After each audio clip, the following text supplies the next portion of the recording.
What's going on, everyone? Juicebags here, and welcome back to my Calling All Heroes era Nightmare 4 playthrough of Dungeon Defenders 2.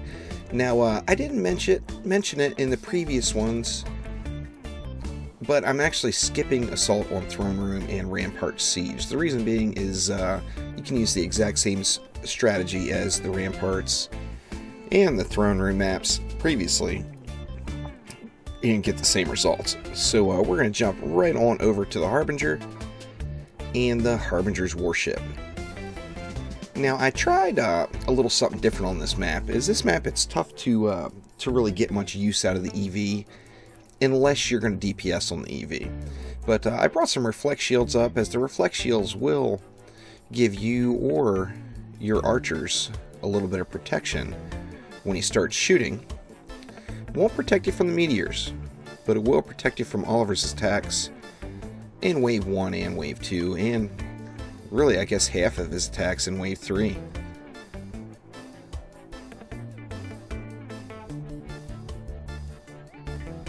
Halfway through that cinematic, but we'll go ahead and skip it. And I do pretty much a standard issue setup. Now, like I said, I do add reflect walls in this, but we're just going to blockade it up.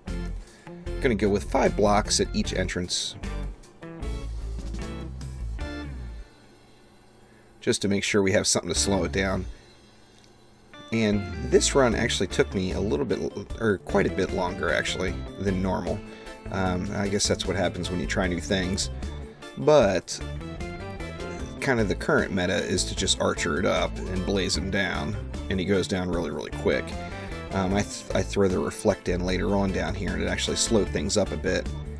And then direct my archers, as when you place those archers, you want to make sure that they're not going to be firing into the cannons too badly. You want to get the benefit of popping old Dragolich on him right before you blow up the cannon, of course. And then, of course, you don't want any of the cannons dying without him being mounted on it. Because if a cannon dies when he's not mounted on it, you lose the whole benefit of the cannon explosion. Now, a real effective way to go ahead and get a reflect shield in the mix here is just to make a V shape right on this little center walkway that you come over to it.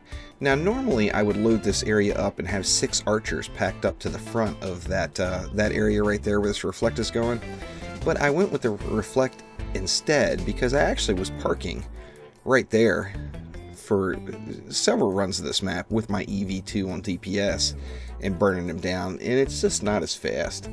The fastest way is definitely with the archers, but you got to make sure you're careful with your archer placement.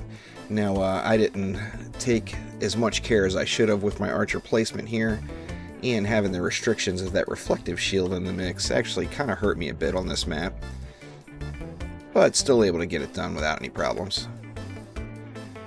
Usually, when I normally do it, and I haven't farmed this one in a while, but usually I put 8 archers up there with no reflect.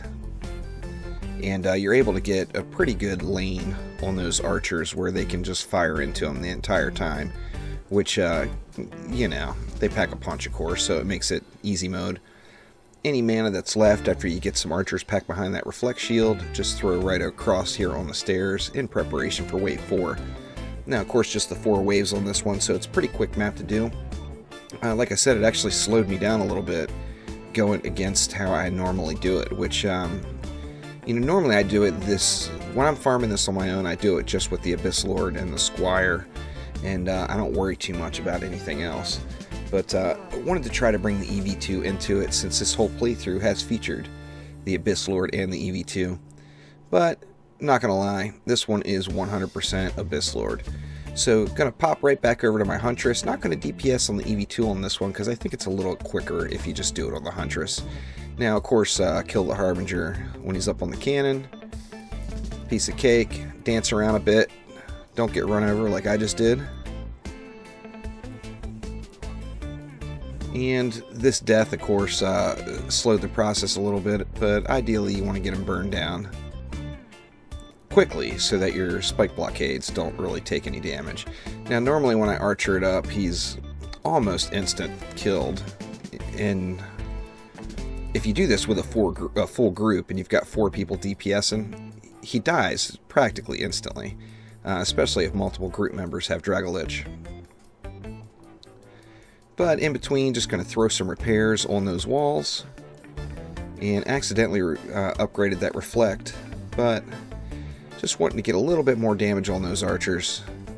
And he died a touch quick that time, but I think I still got the explosion from the cannon, and it's pretty much good game from there. Just keep burning them down. No matter how you build this map, the learning curve on it when you first try to do it can be not necessarily steep, but it can take you a little while to figure out. However, once you get the hang of this, the map is actually slightly on the boring side. I actually don't do this map at all anymore, just because there's nothing to offer from it. So I stick with other maps that have the potential of giving me an upgrade, which, you know, of course we'll see on Tuesday when the new update comes, but until they make some changes to these Harbinger weapons, they're kind of meh. I mean, a few of them have their uses. I'm excited to see they're making some changes to the monk one, because desperately needed it there, without a doubt. Now, Wave 4's coming, so just going to spread a few upgrades around. Try to get a few more archers placed.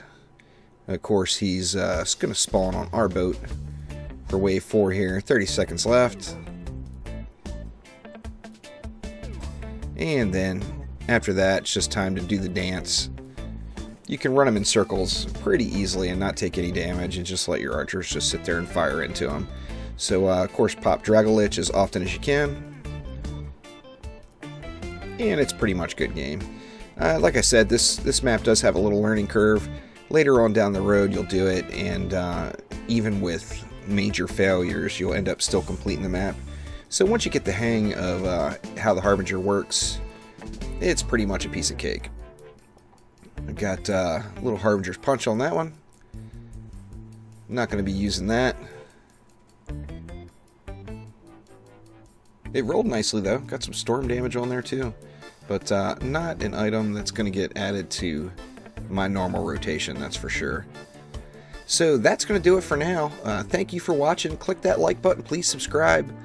Update coming on Tuesday. So we're getting all kinds of new hotness Tuesday. The Gun Witch is going to be here. The first armor set is going to be here. All the buffs to the original 4 is going to be here.